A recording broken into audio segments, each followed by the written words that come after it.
Hey guys, subscribe for daily content. And if you're shopping for gear, make sure you check out the description for the newest items at some of the very best online retailers. There's also links for some of the items that I personally recommend. Thanks! What's going on YouTube? Metal Complex here, and today I've got another short little unboxing video to share with you guys. I found that the more percussive the card slap, the more, I feel like I really nailed it. My voice gets louder. Like I get excited in that millisecond. So why do you need to know that? I don't know. Have you noticed that as well? Who cares? Thanks so much to Miguron for sending whatever this is in. I have no idea what it is. I'll link it in the description so you guys can check it out.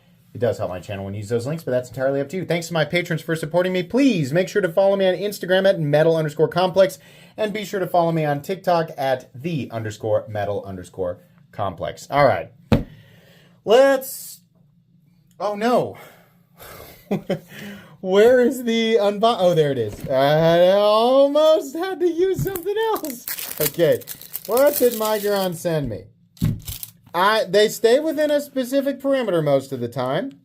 But every now, now we have a spicy version of the Moyarl, which is my favorite non-premium model that they make. What do we have here? M390. And we have that beautiful, oh boy, this is nice.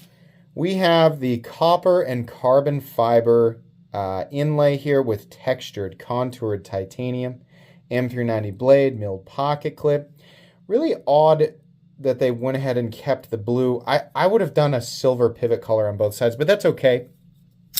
The Moyarl, we've talked about it many times on this channel, but it's still worth pointing out when we have a new variation of it, in my opinion, because it's still a model that has incredible potential to go from extremely good and very nearly perfect to literally perfect.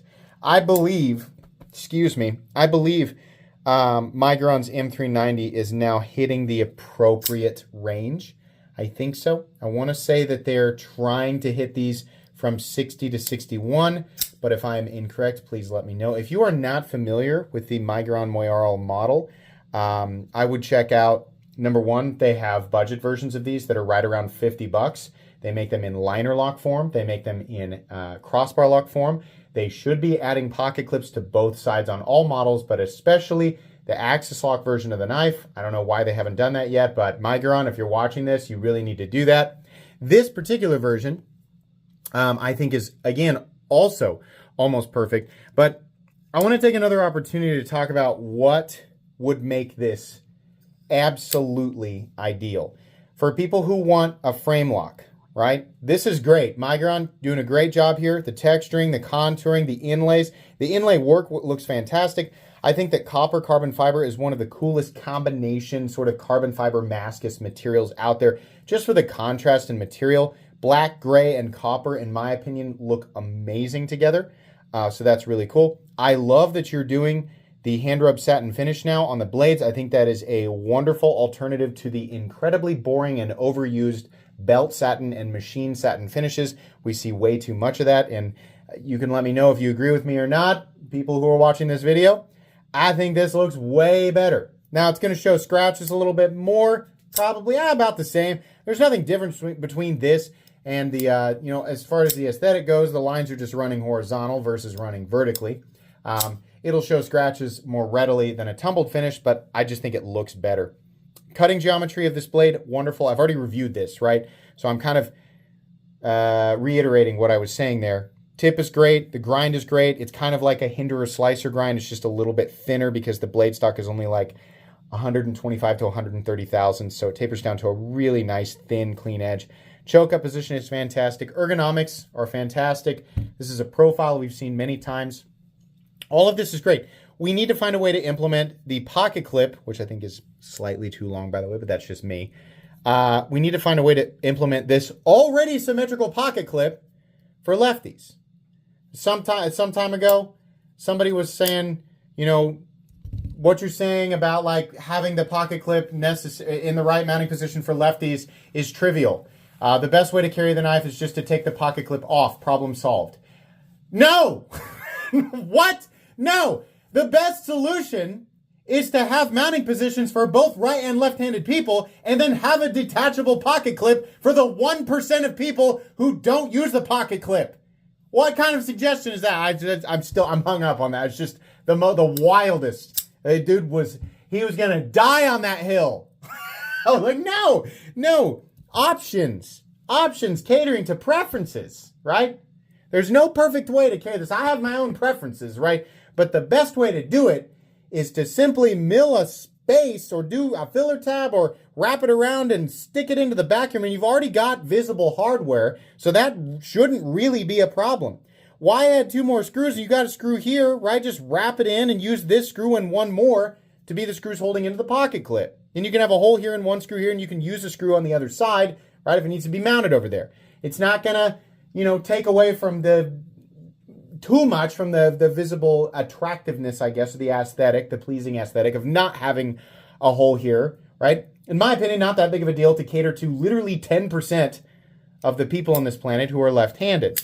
Now, they can still carry this, right? A lot of left-handed people, they simply take this right-handed mounted knife and stick it in their pocket like this on the left-hand side, which is a little bit dangerous, but okay.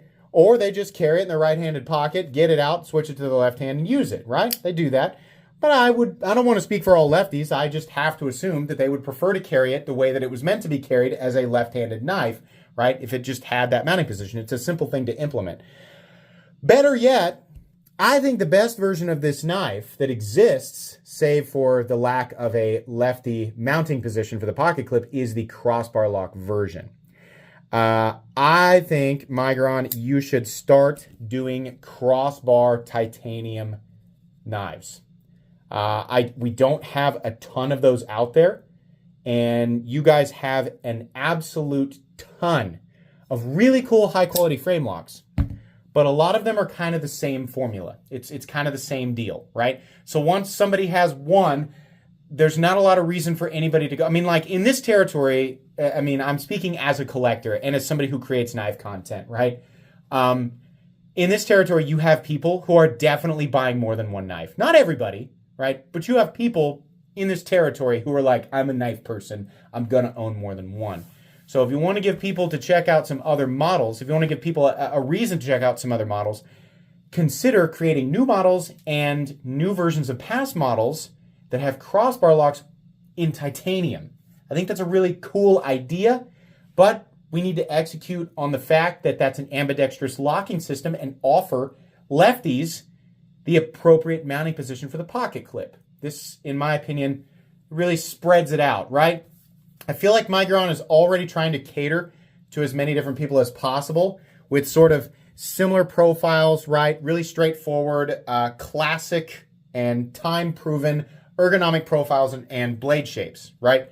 So slight variations of different models, right? And they have a whole new model and it's like the same profile, but it's got a slightly different blade. That's fine. But if you really want to branch out, consider offering people that option for the crossbar lock. A lot of people might argue with me and say, I don't like the crossbar lock because Omega Spring is about... Guess what? Miguron's already got you covered because they make those models in frame lock form. So it's an option. The idea is give people an option, not, discontinue the frame lock version. Continue with that.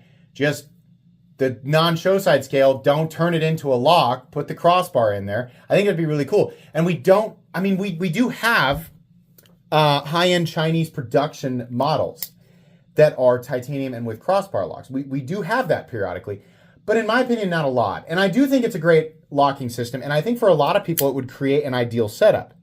If you could imagine with me, the Miguron Moyarl ideally, I don't know what happened, Miguron, but you guys were doing S90V for a bit, and that was so cool. I know it's expensive, right? And maybe they bought as much as they could, and now they can't get, I don't know. But I would love to see an S90V version of this. I would love to see it in titanium all the way around, and then instead of a frame lock, a crossbar lock with mounting positions on both sides. That is, in my opinion, a recipe for a form of a perfect EDC knife. That's coming from my love of ambidextrous locking systems like the Shark Lock and other models that are very similar, like the reason the Hogue Ritter is such a popular model is because of the size, the profile, right? The edge geometry, the materials, and the crossbar lock, which works really well, and then the ambidextrous mounting position for the pocket clip. It's a beloved model. This is very, very close. It is a wonderful EDC profile, and being able to have a premium version and a non-premium version of that, ideally S90V for premium and 14C28N for your non-premium, and then offer different anodizing options, different inlay options, right? Your foundation for that, I'm trying to give you a home run here. Your foundation for this is here. The Moyarl is great. You guys can tell me if you think if you agree with me here, but an XL Moyarl I would die. Listen, not everything at once, and Miguron obviously has the option to just blow me off and say, "Shut up, idiot. We're not going to make any of that." But I think you would get people really excited by doing an XL version of this knife and implementing some of the changes and alterations that I have suggested here in this video. I think this is really, really cool, and this is kind of a weird unboxing because I'm taking an opportunity to expand on this, but when you got a winner, when you got a potential winner, this is the kind of thing that I like to talk about, that I like to sit down and nitpick and really take apart, right? Not everybody's going to agree with me, but I'd like to think these are good ideas. So this is a winner. I'm not trying to take away from this knife. I think it's really cool. This knife has been reviewed on my channel, and it got a standing ovation from me, but it's so close to perfect, right? Perfection is not one form. It's multiple forms that create as much, draw to as many different people as possible. That's my opinion there. Perfection comes in almost a trifecta, right? At least, not necessarily a trifecta, but a few different forms so that you're catering to as many people as possible. Anyways, this has gone on way too long. It's an 11-minute unboxing. This knife will be linked down in the description. Please make sure to follow me on Instagram at metal_complex, or follow me on TikTok at _metal_complex. If you enjoyed this video, leave a like. If you'd like to check out my other content, I do, of course, have lots of videos of knives that are either expensive or inexpensive that I do or don't like, so check those out. And if you enjoy all my content, go ahead and click on that Metal Complex logo right there and subscribe, because there's definitely more coming. Thanks again for watching, everybody, and have a great day.